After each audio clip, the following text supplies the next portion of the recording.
इस पावन धरती, गणतंत्र की धरती की जनता, मुजफ्फरपुर बाबा गरीबनाथ की पावन भूमि की जनता सब उत्साहित मोदी जी के स्वागत हेतु।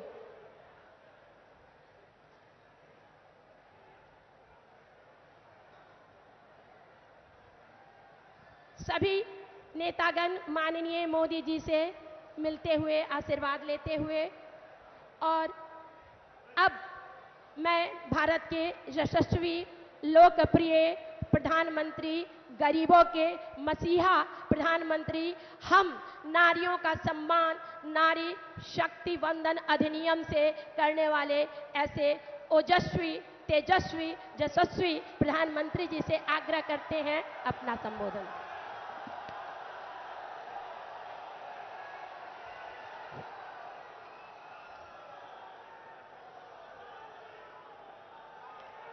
भारत माता की, भारत माता की, भारत माता की। बाबा गरीबनाथ के ई पावन धरती पर अपने सबके अभिनंदन करे छी। खुदीराम बोस, जुब्बा सहनी और पंडित सहदेव झा के वीर भूमिका गोर लगे छे। आज और मैं हिंदुस्तान में जहां जहां गया, बिहार में जहां जहां गया, एक ही आवाज आ रही है, एक ही स्वर सुनाई दे रहा है। फिर एक बार, फिर एक बार, फिर एक बार। भाइयों और बहनों, ये देश का चुनाव है, ये हिंदुस्तान का भविष्य तय करने का चुनाव है। ये चुनाव देश का नेतृत्व चुनने का चुनाव है। कौन है जिसके हाथों में हम ये देश की बागडोर दें, इसका निर्णय करने का चुनाव है। देश कांग्रेस वाली कमजोर, डरपोक और अस्थिर सरकार बिल्कुल नहीं चाहता। आप अपने मोहल्ले में भी ढीला ढाला पुलिस वाला पसंद करते हैं क्या? ढीला ढाला टीचर पसंद करते हैं क्या? टीचर भी मजबूत चाहिए कि नहीं चाहिए? जरा जवाब दीजिए ना।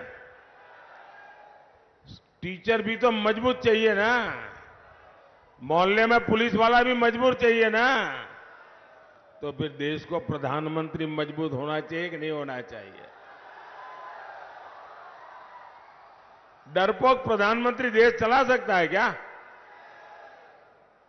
आप कल्पना कर सकते हैं, ये लोग इतने डरे हुए हैं, इतने डरे हुए हैं, इनको रात में सपने में भी पाकिस्तान का परमाणु बम दिखाई देता है।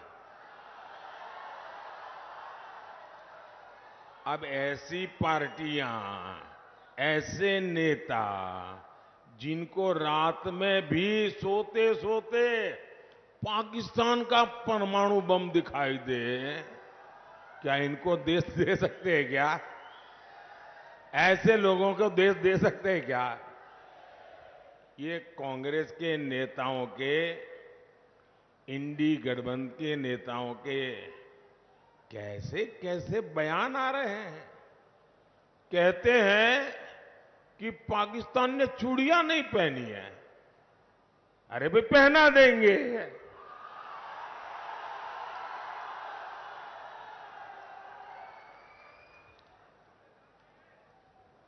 अब उनको आटा भी चाहिए,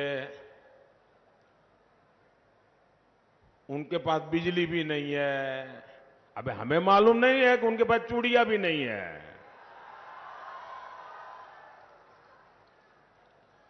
कोई मुंबई हमले में पाकिस्तान को क्लीन चिट दे रहा है, कोई सर्जिकल और एयर स्ट्राइक पर सवाल उठा रहा है। ये लेफ्ट वाले तो भारत के परमाणु हथियारों को ही खत्म करना चाहते हैं। ऐसा लगता है जैसे इंडी गठबंधन वालों ने भारत के खिलाफ ही किसी से सुपारी ले ली है। आप मुझे बताइए, ऐसे स्वार्थी लोग क्या राष्ट्र रक्षा के लिए कड़े फैसले ले सकते हैं क्या? जरा पूरी ताकत से बताइए, कड़े फैसले ले सकते हैं क्या? कड़े फैसले ले सकते हैं क्या? कड़े फैसले ले सकते हैं क्या? ऐसे दल जिनके अंदर कुछ ठिकाना नहीं, वो भारत को मजबूत बना सकते हैं क्या? मजबूत बना सकते हैं क्या? वो तो मजबूर बनाकर छोड़ेंगे। साथियों, मोदी पूर्वी भारत के राज्यों को, जो हिंदुस्तान का नक्शा देखें और सीधी लाइन बनाएं, तो जो पूर्वी भारत है, जिसमें हमारा बिहार है, हमारा झारखंड है, हमारा बंगाल है, हमारा उड़ीसा है, ये जो पूर्वी भारत के राज्य है, ऐसे राज्यों को विकसित भारत के विकास का ग्रोथ इंजन मानता है। इसलिए मैं विकसित बिहार, विकसित भारत के मंत्र पर काम कर रहा हूं।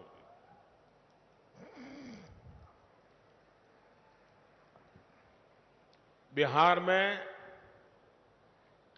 आधुनिक कनेक्टिविटी हो, लोगों का जीवन आसान बनाने का काम हो, युवाओं के लिए नए अवसर बनाने हो, कानून व्यवस्था को बेहतर बनाना हो, एनडीए सरकार हर दिशा में काम कर रही है।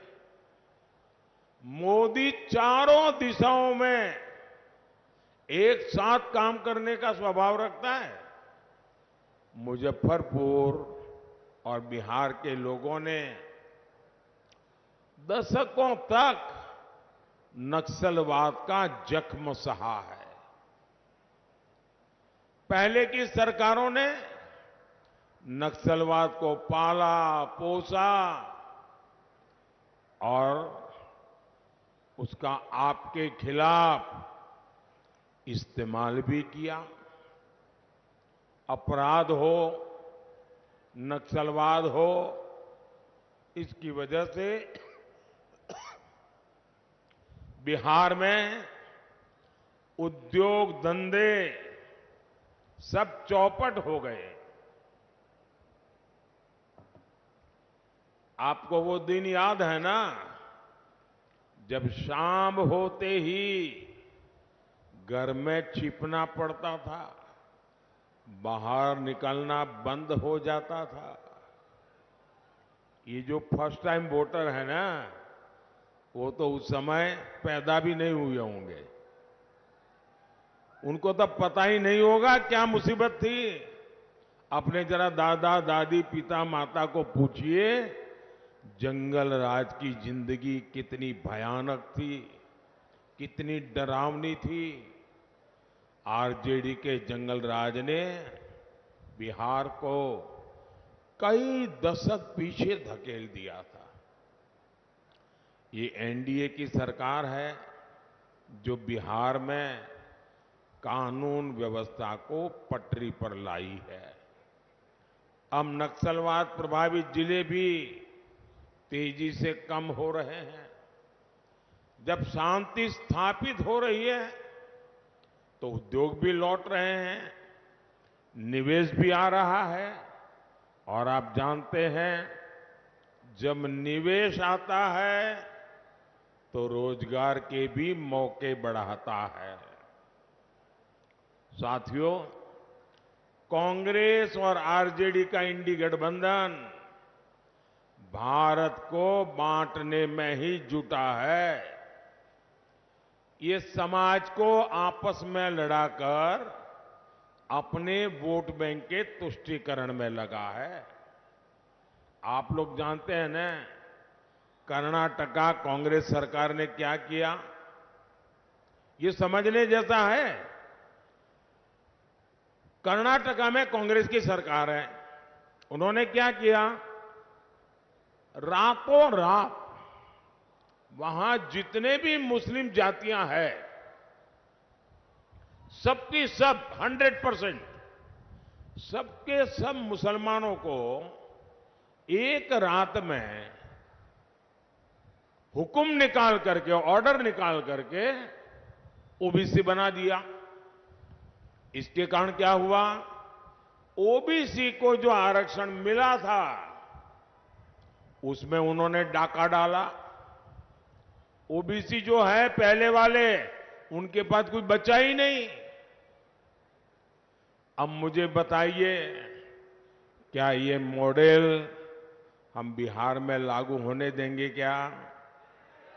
आपका आरक्षण पर कोई डाका डाले, आपको मंजूर है क्या? आपका आरक्षण कोई लूट ले, आपको मंजूर है क्या?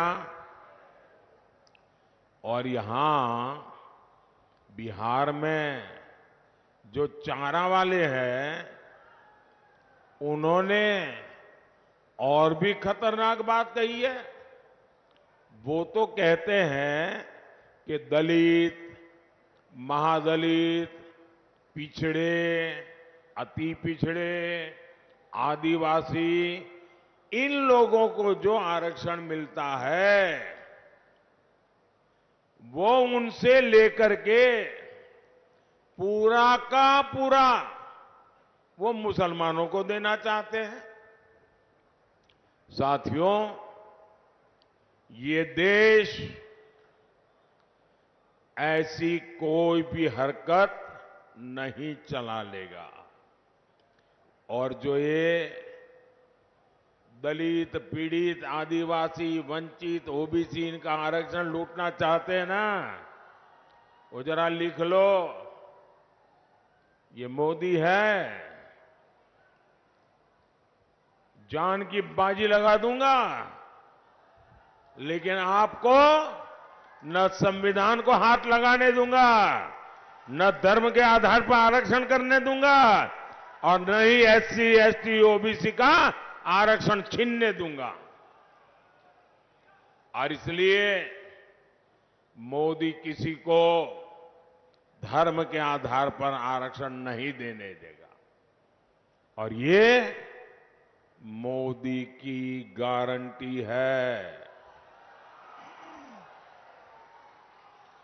साथियों, हमारी प्रतिबद्धता बिहार के युवाओं के सपनों को पूरा करना है।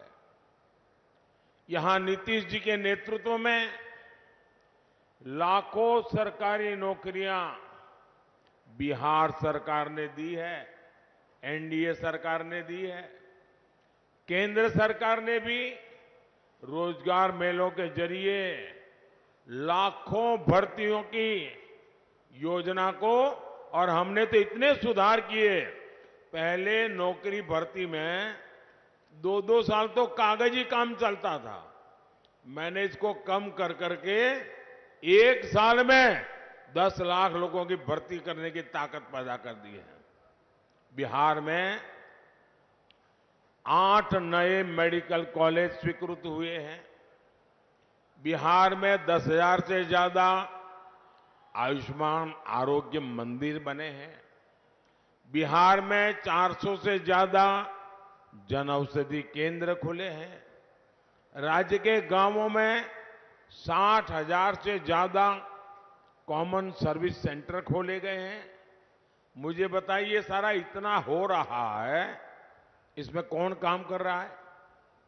नौजवान को रोजगार मिले बिना एक काम होता होगा क्या? आज देश में लाखों कॉमन सर्विस सेंटर गांव-गांव चल रहे हैं। ये मेरे नौजवान नहीं चला रहे तो कौन चला रहा है? रोजगार नहीं होता तो कैसे चलता? भाइयों और बहनों, यहां बड़ी संख्या में हमारी माताएं बहनें आई हैं। आप जरा याद कीजिए, 10 साल पहले महंगाई की स्थिति क्या थी? तब एक ही गाना चलता था और बिहार में तो बहुत चलता था, महंगाई डायन खाए जात है, महंगाई डायन खात जात है। तब महीने की 20,000 की आमदनी पर कांग्रेस सरकार आके कहती थी कि टैक्स दो। आज मोदी ने ऐसा सुधार किया है कि 50-60 हजार रुपए की आय तक आपको एक नया पैसा भी टैक्स नहीं देना होगा। अब ये बचत हुई कि नहीं हुई? तब गरीब तो फोन भी नहीं रख सकता था, फोन करना भी महंगा था। आज तो हर किसी के पास, यहां जितने लोग बैठे हैं ना, 80% लोगों के हाथ में मोबाइल होगा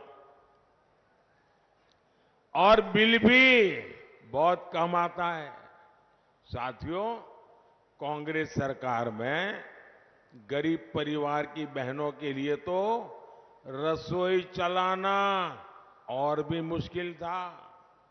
तब मोदी नहीं था तो आपको मुफ्त अनाज और मुफ्त इलाज भी नहीं मिलता था। मुफ्त राशन की योजना ने गरीबों के 10 लाख करोड़ रुपए ज्यादा बचाए हैं, वरना ये पैसे उनको अनाज खरीदने में जाते।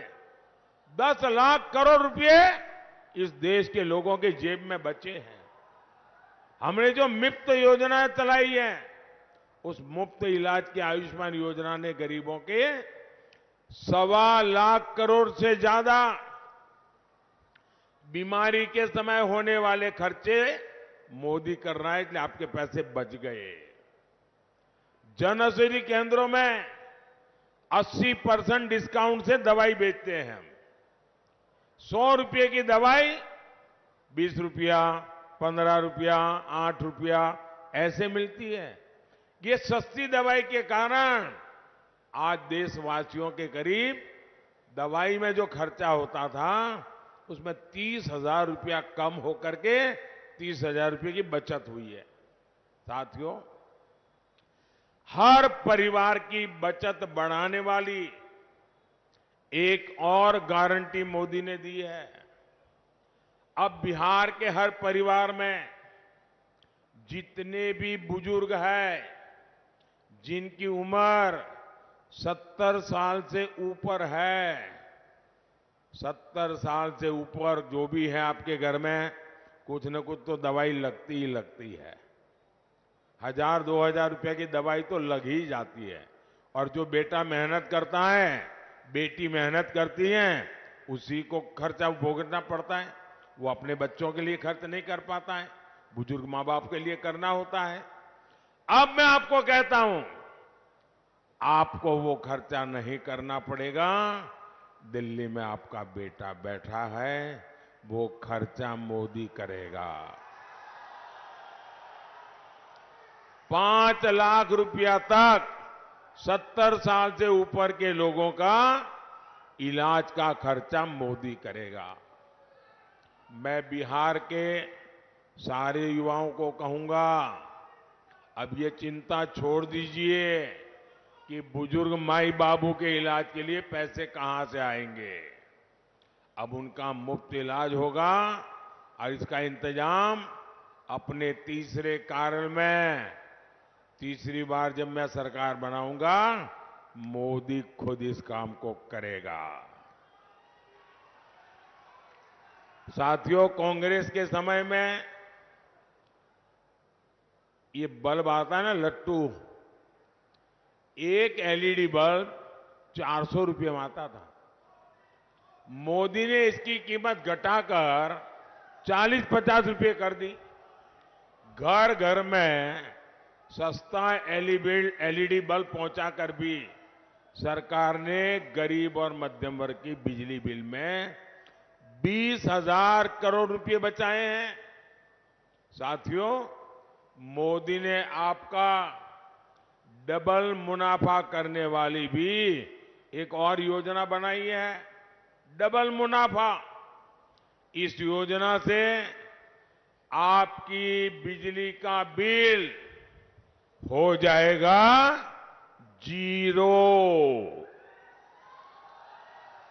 बिजली का बिल, जरा बोलो ना, बिजली का बिल 0। इतना ही नहीं, आप घर में बिजली पैदा करके आप हीरो बन जाएंगे।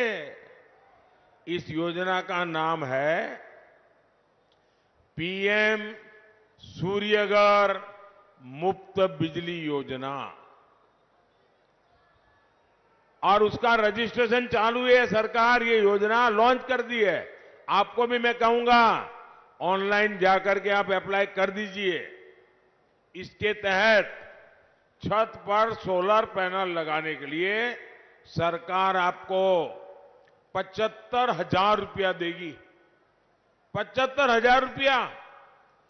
जितनी बिजली चाहिए मुफ्त उपयोग करो, बाकी बिजली सरकार को बेच दो।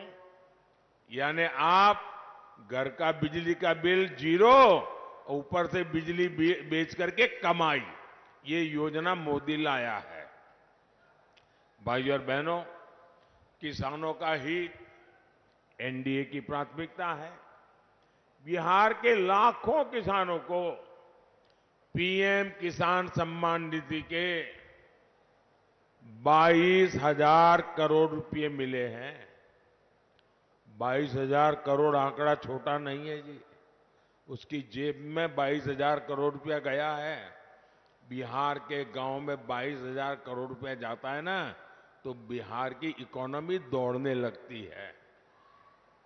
इससे यहां लीची, आम और दूसरी फसल उगाने वाले किसानों को बहुत फायदा हुआ है। ये हमारी सरकार है जिसने मुजफ्फरपुर की लीची को जीआई टैग दिया है। अब बीजेपी ने एक और बड़ी घोषणा की है। आने वाले 5 साल में हम फल सब्जियों के लिए विशेष स्टोरेज क्लस्टर बनाने वाले हैं। यही नहीं, आने वाले 5 साल में फूड प्रोसेसिंग के लिए भी हम तेजी से काम करेंगे। साथियों, हमारी सरकार की प्राथमिकता मछली पालन से जुड़े भाई बहन भी है। इन्हें मत्स्य संपदा योजना से हजारों करोड़ रुपए की मदद दी गई है। ये हमारी ही सरकार है जिसने किसान क्रेडिट कार्ड से मछुआरों को भी जोड़ा है, और देश में पहली बार मछुआरों के लिए अलग मंत्रालय बनाया। 75 साल हुआ, किसी ने नहीं बनाया, मोदी ने बनाया। मछुआरों के लिए अलग मंत्रालय, अलग बजट, अलग योजना, सिर्फ और सिर्फ मछुआरों के लिए। साथियों, बिहार में रेल, रोड, एयरपोर्ट, जितने भी काम यहां चल रहे हैं वो तेजी से पूरे हो। बिहार विकसित होने के रास्ते पर तेजी से चले, इसके लिए मुजफ्फरपुर से हमारे साथी राजभूषण चौधरी निषाद जी और वैशाली से वीणा देवी जी को भारी वोटों से विजयी बनाना है। और जब आप इनको वोट देंगे ना, तो वोट सीधा सीधा मोदी के खाते में जाएगा। तो आप ज्यादा से ज्यादा वोट करवाएंगे, पोलिंग बूथ जीतेंगे। अच्छा, मेरा एक काम करेगा, घर घर जाइएगा और कहिएगा कि हमारे मोदी जी आए थे और मोदी जी ने परिवार के सबको जय श्री राम कहा है। मेरा जय श्री राम पहुंचा दोगे? हर परिवार में पहुंचा दोगे? बोलिए भारत माता की, भारत माता की, भारत माता की। बहुत बहुत धन्यवाद।